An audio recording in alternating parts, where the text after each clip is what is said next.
ભાવનગર જિલ્લાના જેસર શહેરમાં 550 વર્ષ જૂનું વૈજનાથ મહાદેવ મંદિર આવેલું છે. ભાવનગર જિલ્લાના જેસર શહેરમાં આવેલ પૌરાણિક વૈજનાથ મહાદેવ મંદિર શ્રદ્ધાળુઓ માટે વર્ષોથી આસ્થાનું મહત્વનું કેન્દ્ર બન્યું છે.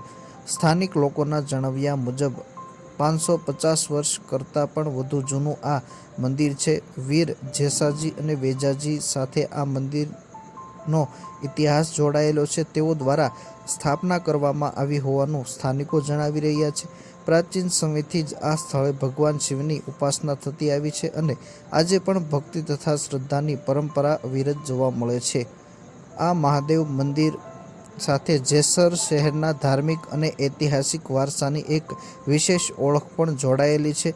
વર્ષો જૂનું હોવા છતાં મંદિર પ્રત્યે સ્થાનિક લોકોની આસ્થા આજે પણ એટલી જ અડગ છે. મારું નામ વિરેન્દ્રસિંહ જયવંતસિંહ સરવૈયા અને બાજુમાં નરેન્દ્રસિંહ પોલુભા સરવૈયા, ગામ જેસર. આ વૈજનાથ મહાદેવ મંદિર છે અને 550 વર્ષથી વધારે વર્ષો થઈ ગયા છે.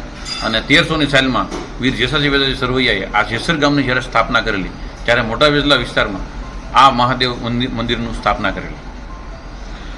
અહીંયા આખો શ્રાવણ મહિના ભક્તો બધા અહીંયા આવતા હોય છે અને રુદ્રી યજ્ઞ પણ થાય છે. અને અમારા એક અજયસિંહ બાબાલાલસિંહ સરવૈયા કરીને છે, કચ્છમાં રહે છે. એ દર આખો મહિનો 30 દિવસ અહીંયા આવી અને રુદ્રી અને યજ્ઞ કરી અને પૂજા કરી, પાઠ કરી અને હોમ હવન યજ્ઞ પણ કરતા હોય છે. સરવૈયા નરેન્દ્રસિંહ પોલુભા મારું નામ છે. જેસર દરબારગઢમાં રહું છું હું અને અહીંયા અમારા વૈજનાથ મહાદેવનું મંદિર છે. શ્રાવણ મહિનામાં રુદ્રી યજ્ઞ થાય છે અને રુદ્રી થાય છે અને હું 12 મહિને અહીંયા દર્શન કરવા આવું છું. મારું બાજુમાં જ ઘર છે, બરાબર. અને અમારા ગઢિયા અમારા પૂરાએ જેસાજી વેજાજીએ સ્થાપના કરેલી છે વૈજનાથ મહાદેવની, બરાબર, આ જેસર ગામમાં. અને મારા કાકાના દીકરા બાપાલાલસિંહના દીકરા અજયસિંહ અહીંયા રુદ્રી કરે છે આખો મહિનો શ્રાવણ અને 3 દિવસ 4 દિવસનો યજ્ઞ ગોઠવે છે. કેટલા વર્ષ જૂનું મંદિર છે? 500 વર્ષ જૂનું છે મંદિર. ખાસ કરીને શ્રાવણ માસ દરમિયાન મંદિર પરિસરમાં ભક્તિમય વાતાવરણ જોવા મળે છે. વહેલી સવારથી જ મોટી સંખ્યામાં શ્રદ્ધાળુઓ ભગવાન ભોળાનાથના દર્શન કરવા માટે પહોંચે છે.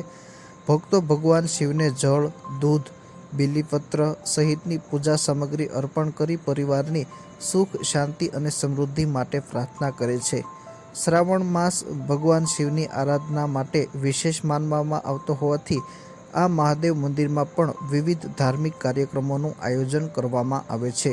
પૂજા અર્ચના સહિતના ધાર્મિક કાર્યક્રમથી મંદિર પરિસર ભક્તિમય બને છે અને ભક્તિ રસથી ગુંજી ઉઠે છે. વિવિધ ગામો અને આસપાસના વિસ્તારમાંથી પણ લોકો અહીંયા ભગવાન ભોળાનાથના દર્શન કરવા માટે આવતા હોય છે.